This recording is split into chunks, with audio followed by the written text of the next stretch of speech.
It definitely started off not being about segregation, but about Mardi Gras. I wanted to tell like what happened during one year of the Mardi Gras season in Mobile, but I mean I knew it was segregated because it's not a secret, and I had a feeling that might be a huge part of the film. But I didn't really know like how much it would be focused on that until when we were shooting. We found out the relationship between Stephanie and Helen, and that was the moment when I knew that that was really going to be the focus of the film, because that was just too bizarre of a coincidence. And also I was trying to make a film sort of that was about how history is alive in the present in so many things everywhere, and particularly in the South. And so that was just like, it really solidified the direction of the film. Do you think that the film will impact Mardi Gras 2000? Well, how was Mardi Gras 2008 different? Or I guess 2009 will be the first Mardi Gras after the film? I don't know. I mean, I think like 2008 was different in that the white king and queen went to the black coronation, and that had never happened before, kind of in response, I guess, to what happened in 2007. But I think like, I mean, the film in Mobile has like started a lot of dialogue, I think, so I don't know what'll happen. I mean, when people start talking to each other, I sort of feel like anything could happen, so sort of we'll see. But you know, I really sort of have no idea. I mean, people ask that at every screening, and I just don't know. It's kind of up to the city, you know, or the people of the city. I mean, not the city. You know, you have 370 hours? Yes. Okay. Because the rhythm of the movie is remarkable, and trying to sort of combine two parades and edit that together, and all the. Can you talk a little bit about the editing process and choosing how to assemble basically the two stories? How to assemble the two stories? Well, first of all, I feel like it's about more than two stories. I feel like there's also like a lot of elements about class in the film that that's, you know, visibly evident, and also like sort of how like there's some gender stuff going on with debutantes, definitely. I mean, the editing was just, it was kind of exciting after the Townes Van Zandt film, because to make a film about an actual event where you could follow something, so there was a beginning, middle, and an end that was already there, kind of, even though we didn't really cut it that way. So I had that to start with, an event, and then it just kind of, you just keep editing. I don't even know how to explain it. It's just, you're done when you're done, and we had 6 weeks to finish it after our rough cut was submitted to Sundance, and then you really had to be done when you were done. It was hard. I don't know, there's always something kind of intriguing about getting to film something that no one else has gotten to, and that's one of the things I thought would be interesting, but I didn't know what I would get, really. And that's also, one thing I did know, I knew it would be dramatic, because I knew in this place, like, there's a real big difference between what you can see and what people say, and so visually that's always really interesting.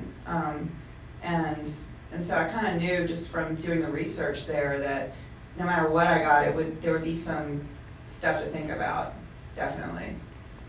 When someone had a problem with me, the way things work there, they would never say it to my face. They would call my parents and be like, "Your daughter was down here today, and I don't know if you know that she's, you know."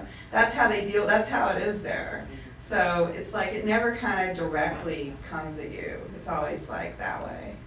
The second time seeing this, the gender issues popped out a little bit more, and being from the South, it's interesting to see homosexual characters who are so part of a very sort of heterosexual world as their servants. Mm-hmm. People who make the dresses. I mean, these people Right. pop out as queer with a capital Q to me. And I'm wondering if the people within their world, like the women who get the dresses made and the families, are aware of that, and how much do they acknowledge that?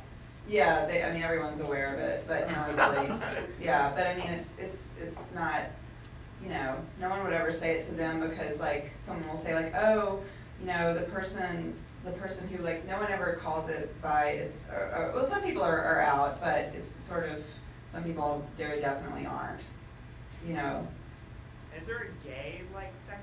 There is, and you know, it's going to be on the DVD extras. There's this really amazing gay ball called Osiris that, but the thing is, like, I couldn't, for a long time it was part of the film, But because so many people in the ball like didn't want to be out at work, it would have taken too long to clear it before Sundance. And ultimately, like, it should have been cut, like it wasn't right for the film, but it sort of fits in, and it's an awesome scene. It was in the film until right at the end. But yeah, it's like a huge part of the culture there. I mean, everyone, that's like sort of the ball everyone wants to go to, actually. Yeah. Is it integrated? Yes, that ball is integrated, and it's men and women and black and white. Yeah, and other races. There was a lot of stuff we didn't get access to because it's mystic. It's supposed to be secret, so many people would not let us film them. But the stuff I kind of wanted to get, like, I focused on more, and I got it. So there wasn't anything that I got shut out of, except for, the rehearsal of the MAMGA coronation is in this, but we didn't get the MCA. We thought we were gonna not be able to film the MCA coronation at all, because when we were filming the rehearsal, they shut us down for no reason, just said you can't film anymore, and then like an hour later we could. And to this day I don't really know why.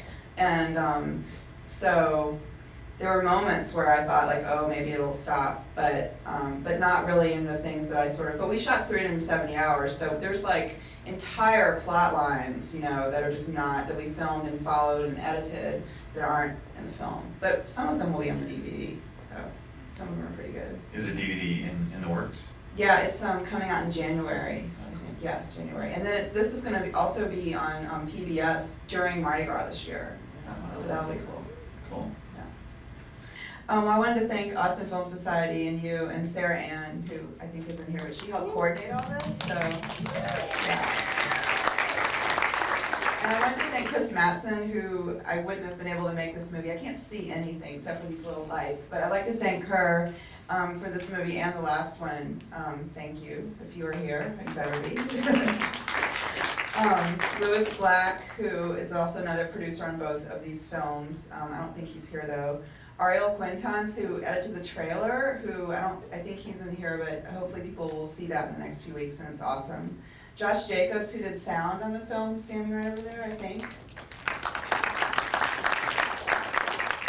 Justin Hennard, who was a field producer and also did sound, he's here, I think. And Paul Steckler, I wanted to thank him. I don't think he's here, but he helped me, as did Karen Skloss, with lots of different edits on the film, just sending, when we were trying to finish our first Sundance, it was really crazy, and they looked at some really late cuts. And Rose Hanson-Smith, who just sort of helped all around, thank you. David Fabello and Amy Grappel, I don't know if they're here, but thank both of you too. So that's my list, and if I forgot you, I'm sorry.